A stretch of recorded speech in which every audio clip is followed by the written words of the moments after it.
जादुई छाता। झड़ोदा नामक नगर में महेश नाम का एक लड़का रहता था। महेश एक गरीब लड़का था।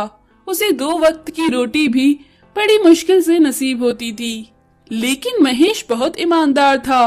वो हमेशा अपने साथियों और पड़ोसियों की मदद करता था। महेश के पड़ोस में एक लड़का गणेश रहता था। गणेश बड़ा ही लालची था, जिसकी वजह से वो दूसरों की कोई भी चीज चोरी करके अपने पास रख लेता था। एक बार नगर में एक साधु आए और सारे बच्चे जब पार्क में खेल रहे थे तो साधु सारे बच्चों के पास जाकर उन्हें ज्ञान की बात कहने लगे। साधु बच्चों से बोले, बच्चों, हमें हमेशा दूसरों की मदद करनी चाहिए। कभी किसी को कष्ट नहीं पहुंचाना चाहिए और कभी किसी का बुरा नहीं करना चाहिए। हमेशा ईमानदार रहना चाहिए। महेश साधु की बात बड़े ध्यान से सुनने लगा, जबकि गणेश ने साधु की बात को ठीक से नहीं सुना। उसका ध्यान गीता की बॉल पर था।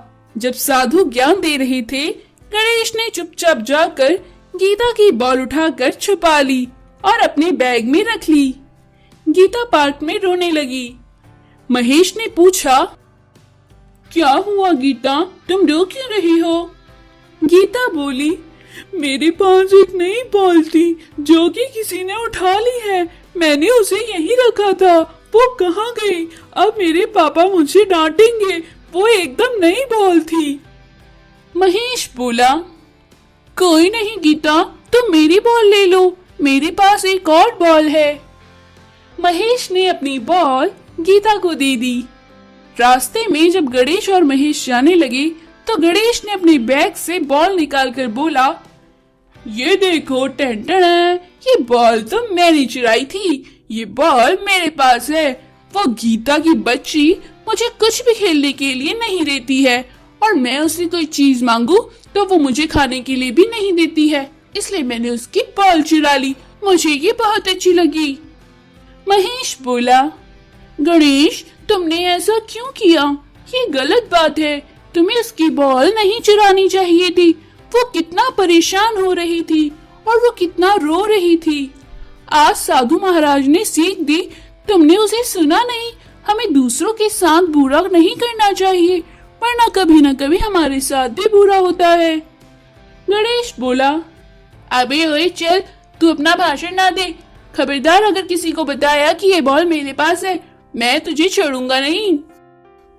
ऐसा कहकर महेश अपने घर की तरफ निकल गया। रास्ते में उसे साधु फिर दिखे और बोले, बेटा महेश, तुम बहुत ईमानदार और नेक दिल इंसान हो। मैं तुम्हें ये जादुई छाता देता हूँ। तुम इससे जो मांगोगे वो पूरा होगा। महेश ने जादुई छाता रखा और घर की तरफ निकल पड़ा। उसने घर पहुंचकर सारी बात अपने माँ पापा को बताई। फिर महेश उस छाते से बोला, हे छाता, हमें बहुत सा खाना दो ताकि हम भर पेट भोजन कर सके। तभी वहाँ खाना हाजिर हो गया। उस दिन महेश और महेश के परिवार वालों ने भरपेट भोजन किया। फिर अगले दिन महेश स्कूल को जाने लगा तो वो छाते से बोला, हे छाता, मुझे जल्दी से स्कूल पहुंचा दो। तभी वो छाता उड़ते हुए महेश को स्कूल की तरफ ले गया और जल्दी से महेश को स्कूल पहुंचा दिया। गणेश ने महेश को जादुई छाते से स्कूल जाते हुए देखा तो महेश बोला, अरे इसके पास ये जादुई छाता है, मैं इसे जरूर चुरा लूंगा। स्कूल में गणेश ने महेश के बैग से चुपचाप वो छाता अपने पास रख लिया।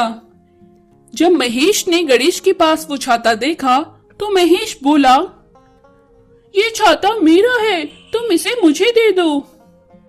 तभी गणेश बोला, चल हट, अब ये छाता मेरा हुआ। अब देख, मैं इससे तुझे मजा चखाता हूँ।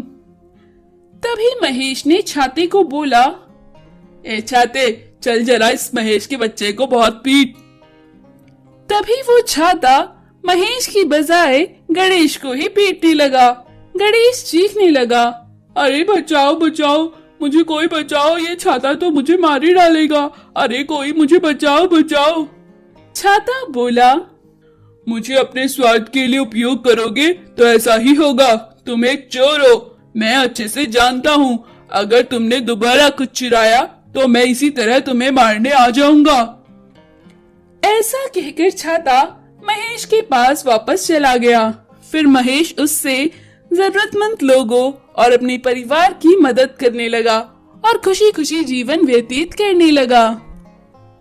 तो दोस्तों, हमें साधु महाराज की सीख को अपने जीवन में भी उतारना चाहिए। बालीपुर नामक गांव में दो अंधे पति पत्नी रहते थे। दोनों ही अंधे और गरीब थे। किसी तरह भीख मांगकर गुजारा करते थे। एक दिन दोनों पति पत्नी आपस में बात कर रहे थे। पति बोला, अरे भगवान, अगर तुमसे कोई वरदान मांगने को कहे तो तुम क्या मांगोगी? पत्नी बोली, मैं तो चाहूंगी जी कि मेरी आंखों की रोशनी वापस आ जाए ताकि मैं संसार को अपनी आंखों से देख सकूं। इस पर पति बोला, अरे भगवान, तुम बड़ी भोली हो। आंखों की रोशनी से क्या होगा? इससे अच्छा होगा कि हम बहुत सारा खाना मांगे जिसे हम पेट भरकर खा सके। इस पर दोनों हंसने लगे। तभी चलते चलते वो थक गए। वो एक पेड़ के नीचे बैठे और आराम करने लगे। वो इतना थक गए थे कि वो सो गए। जब वो सोकर उठे तो शाम हो चुकी थी। तभी उन्हें एक आवाज सुनाई दी, सुनो दंपत्ति, तुमने मुझे श्राप मुक्त कर दिया। मैं तुम्हारी आभारी हूँ। दोनों दंपत्तियों को समझ नहीं आया कि आवाज कहाँ से आ रही है। पति बोला, हे देवी, तुम कहाँ से बोल रही हो? हम तुम्हें सुन सकते हैं, लेकिन तुम हमें दिखाई नहीं दे रही हो क्योंकि हम अंधे हैं।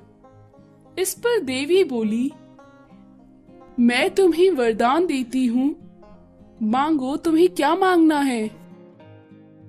इस पर पत्नी झट से बोली, हे माँ, हमारी आंखों की रोशनी वापस दे दो। हम चाहते हैं कि हम दोनों आपको देख सके। दोनों पति पत्नी की आंखों की रोशनी वापस आ गई। दोनों आंखों की रोशनी पाकर बड़े खुश हुए। उन्होंने देवी के दर्शन कर हाथ जोड़कर बोला, हे माँ, आपने हमें आंखों की रोशनी दी, हम आपके आभारी हैं। इस पर देवी बोली, नहीं बच्चा, तुमने इस पेड़ के नीचे विश्राम किया।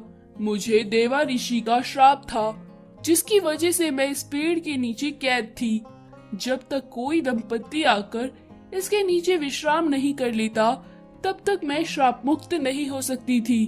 तुमने आज मुझे श्राप मुक्त कर दिया है। मैं तुम्हें 2 वरदान और देती हूँ, बोलो तुम्हें क्या चाहिए? इस पर दोनों पति पत्नी बोले, देवी, हमारी आंखों की रोशनी अभी अभी आई है। हम कल आकर बताएंगे कि हमें क्या चाहिए। ऐसा कहकर वो दोनों पति पत्नी घर गए।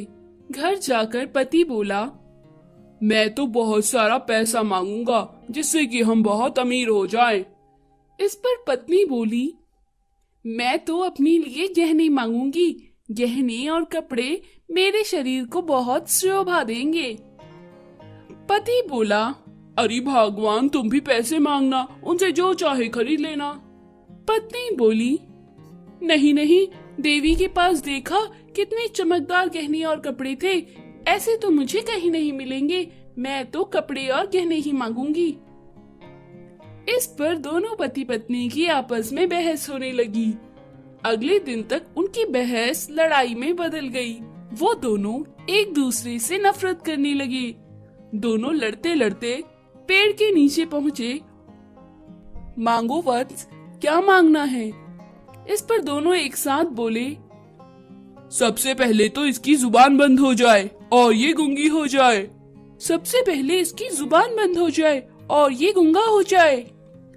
दोनों के साथ में बोलते ही दोनों की आवाज बंद हो गई और दोनों गूंगे हो गए। वो दोनों पहले देख नहीं सकते थे, पर अब वो दोनों के दोनों बोल नहीं सकते थे। तो दोस्तों, हमें जो भी काम हो सोच समझकर बोलना चाहिए। बिना सोचे समझे बोलने पर भिखारी और भिखारन जैसा ही हाल होता है।